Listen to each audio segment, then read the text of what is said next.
This is a question from Alex, who asks, what if a Richter magnitude 15 earthquake were to hit America at, let's say, New York City? What about a Richter 0 or 25? Well, given that a magnitude 25 quake would destroy the sun if one happened there, it would certainly destroy New York City. But we're getting ahead of ourselves.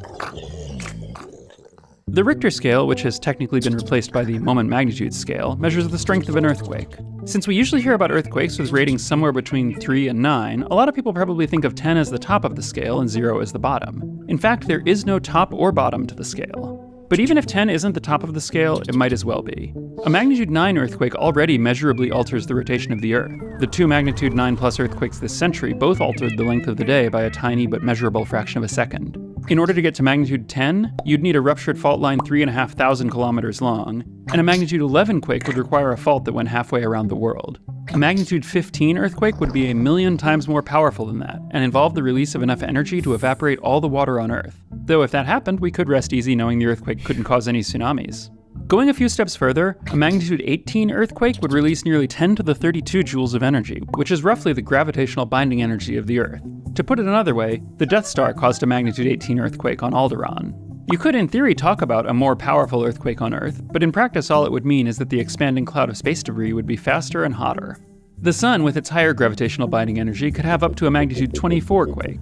This is about the energy release you would get if you packed the entire volume of Jupiter with hydrogen bombs and detonated them all at once. The most powerful quakes in the known universe, which occur in superheavy neutron stars, are about this magnitude. A magnitude 25 quake would explode the Sun.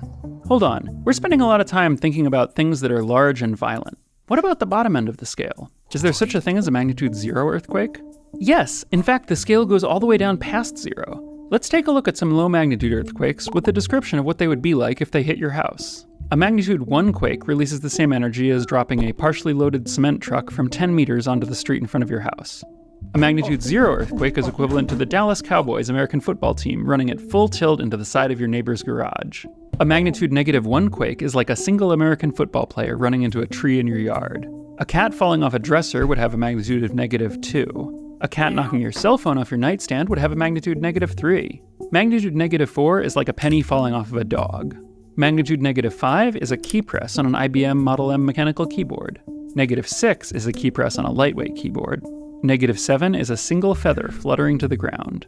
A fine grain of sand falling onto the pile at the bottom of a tiny hourglass would be a magnitude -8 quake. And let's jump all the way down to magnitude -15, a drifting mote of dust coming to rest gently on a table. Sometimes it's nice not to destroy the world for a change.